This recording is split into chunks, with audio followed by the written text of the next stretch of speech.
Keluaran pasal 18. Yitro mengunjungi Musa.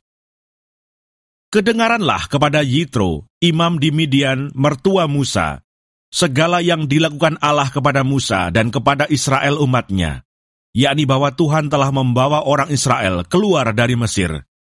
Lalu Yitro, mertua Musa, membawa serta Sipora, istri Musa, yang dahulu disuruh Musa pulang, dan kedua anak laki-laki Sipora, yang seorang bernama Gersom, sebab kata Musa, "Aku telah menjadi seorang pendatang di negeri asing."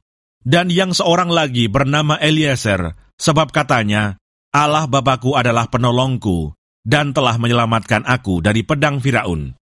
Ketika Yitro, mertua Musa, beserta anak-anak dan istri Musa, sampai kepadanya di padang gurun, tempat ia berkemah dekat gunung Allah, disuruhnyalah mengatakan kepada Musa, "Aku mertuamu Yitro, datang kepadamu, membawa istrimu beserta kedua anaknya."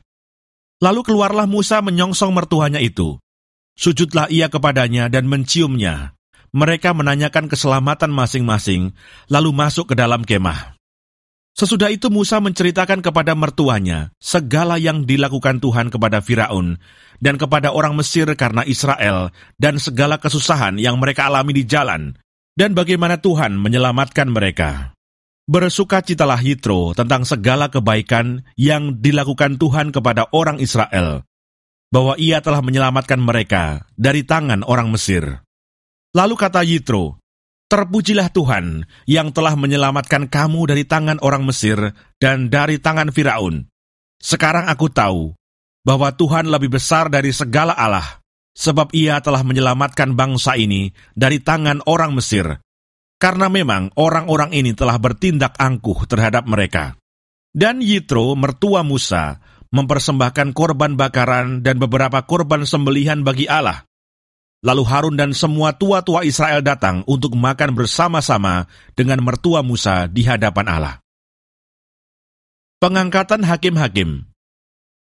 Keesokan harinya, duduklah Musa mengadili di antara bangsa itu. Dan bangsa itu berdiri di depan Musa dari pagi sampai petang. Ketika mertua Musa melihat segala yang dilakukannya kepada bangsa itu, berkatalah ia, "Apakah ini yang kau lakukan kepada bangsa itu? Mengapakah engkau seorang diri saja yang duduk, sedang seluruh bangsa itu berdiri di depanmu dari pagi sampai petang?" Kata Musa kepada mertuanya itu, "Sebab bangsa ini datang kepadaku untuk menanyakan petunjuk Allah. Apabila ada perkara di antara mereka, maka mereka datang kepadaku dan aku mengadili antara yang seorang dan yang lain. Lagi pula aku memberitahukan kepada mereka ketetapan-ketetapan dan keputusan-keputusan Allah." Tetapi mertua Musa menjawabnya, "Tidak baik seperti yang kau lakukan itu. Engkau akan menjadi sangat lelah, baik engkau, baik bangsa yang beserta engkau ini.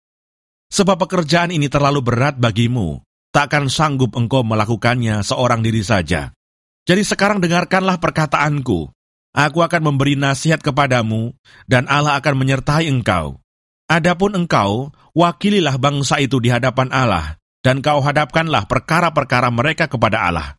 Kemudian haruslah engkau mengajarkan kepada mereka ketetapan-ketetapan dan keputusan-keputusan, dan memberitahukan kepada mereka jalan yang harus dijalani dan pekerjaan yang harus dilakukan.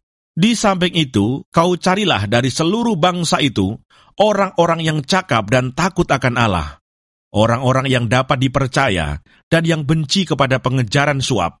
Tempatkanlah mereka di antara bangsa itu menjadi pemimpin 1.000 orang, pemimpin 100 orang, pemimpin 50 orang, dan pemimpin 10 orang. Dan sewaktu-waktu mereka harus mengadili di antara bangsa, maka segala perkara yang besar haruslah dihadapkan mereka kepadamu, tetapi segala perkara yang kecil diadili mereka sendiri. Dengan demikian mereka meringankan pekerjaanmu, dan mereka bersama-sama dengan engkau turut menanggungnya. Jika engkau berbuat demikian, dan Allah memerintahkan hal itu kepadamu, maka engkau akan sanggup menahannya, dan seluruh bangsa ini akan pulang dengan puas, senang ke tempatnya." Musa mendengarkan perkataan mertuanya itu, dan dilakukannya segala yang dikatakannya.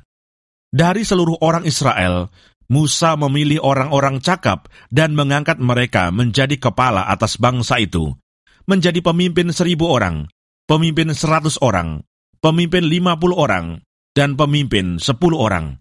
Mereka ini mengadili di antara bangsa itu sewaktu-waktu.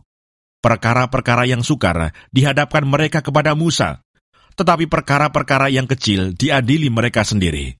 Kemudian Musa membiarkan mertuanya itu pergi, dan ia pulang ke negerinya.